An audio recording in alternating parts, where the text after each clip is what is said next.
Mbak Ustadz, Salam. saya mau tanya, kalau orang bertato itu Nama jenengan sama? namanya Nah, namanya sinten? Torikin, Mbak. Torikin. Torikin. Iya, Pak. Nah, Kalau orang bertato itu sholatnya kalau dihadap itu gimana, Pak? tatonya permanen atau tato sementara? Permanen, Pak. Ngalangin air, ngalangin jalan air. Ya, Untuk tato wudu. itu, Pak, punya tato. Gitu. Baik. Tatonya tato apa? Tato permanen. Tatonya bentuknya apa? Tato naga, Keren terus ya? pas sudah tua jadi cacing apa? Ya macam-macam gitu, Pak. Macam-macam. Nah, itu bergambar Baik. itu, Pak. Pertama, hukum tato dulu. Ya. Dalam Islam, tato yang sifatnya permanen itu dilarang. Ya? Dan itu salah satu bentuknya was-was setan. Ajakan setan tuh salah satunya merubah bentuk tubuh pada sesuatu yang bukan fitrah. Ya, tato fitrah bukan?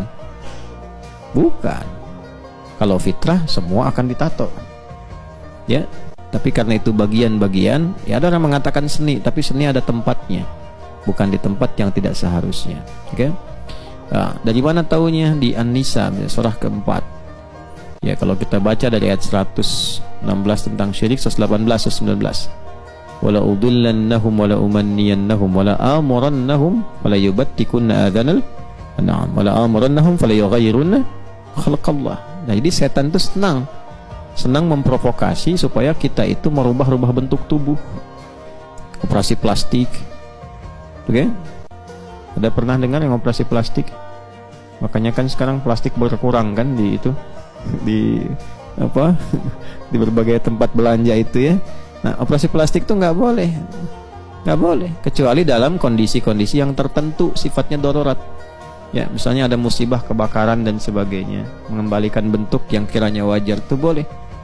Tapi hidung dari misalnya pas pengen mancung, dimancungin operasi plastik tambah selang dikit misalnya kan, itu haram hukumnya, haram karena merubah bentuk. Ya. Kenapa? Merubah bentuk, merubah fitrah. Sebab Allah mencipta kita ini sudah sesuai dengan maslahatnya. Kalau bentuknya nggak begitu, bisa celaka. Karena merubah maslahat, ada sesuatu yang salah di dalamnya. Ya, itu sudah bentuk itu sudah sesuai dengan fungsi hidup. Nah, yang kedua, ada seperti hiasan-hiasan tadi yang tidak sewajarnya. Ya, misalnya kayak tato gitu ya, tadi dipasangkan di tempat-tempat yang tidak seharusnya, kemudian sifatnya permanen.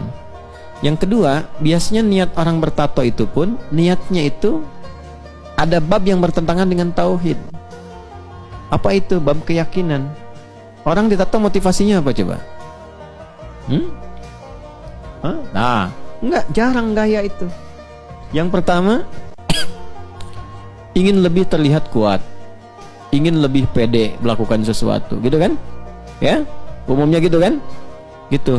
Nah, ketika seseorang menyandarkan keyakinannya dengan gambar itu dia lebih kuat, nah itu menyalahi sifat tauhid. Jelas ya?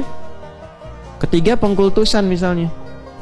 Ya, saya mau tato Ronaldo di kanan, Messi di kiri supaya main bolanya lebih bagus lagi gitu kan? Nah, atau saya pasang tatonya Ustadz Adi sekalian gambarnya di belakang supaya ada inspirasi. Nah, itu pengkultusan. Itu juga dilarang. Ya, bisa masuk kepada bab yang lebih gawat lagi. Yang keempat, kalau dia ditato di tempat-tempat yang sekiranya menghambat pori-pori air masuk ketika bersuci, jadi masalah juga. Misalnya di tangan dipakai untuk wudhu, air tidak masuk, ya kan? Kemudian bagaimana kalau bukan di tangan, bukan di tempat-tempat wudhu, tapi kan kalau junub harus mandi besar, ya kan? Airnya nggak masuk, terhalang gitu. Sampai ke situ babnya. Maka untuk hal-hal demikian hendaknya dihindari. Kalau ada yang pernah ditato, dibersihkan, ya, semampu yang bisa dilakukan, ya, semampu. Kalau sudah berikhtiar untuk membersihkan, walaupun misalnya tidak total sepenuhnya, maka ada sifat pemaaf, Allah memaafkan itu. Kemudian disebutlah itu dalam kondisi yang sifatnya termaafkan, ma'fu anhu sisanya, dan tidak harus dilukai. Ya, kalau gitu sobek aja sama kulitnya, jangan. Itu justru berdosa. Ya. Jadi berusaha untuk dibersihkan terlebih dahulu, sebaik yang bisa kita lakukan atau sebaik yang bisa dikerjakan. Setelah itu tawakal pada Allah Subhanahu wa taala dan tingkatkan kesolehan. Justru tanda pertama kita ingin dibuat baik oleh Allah itu menyadari ada yang salah, ingin memperbaiki. Itu aja udah hidayah yang sangat besar. Jelas saya kira ya? Baik. Jadi kalau kecuali perempuan itu pun tato sementara, namanya hina. Ya, hina itu kan sementara, yang hilang dengan air itu. Hilang dengan air, ya. Ada yang pacar Cina ya, apa pacar Jepang deh. Cina ya, pacar Cina. Itu kan buat di kuku ya.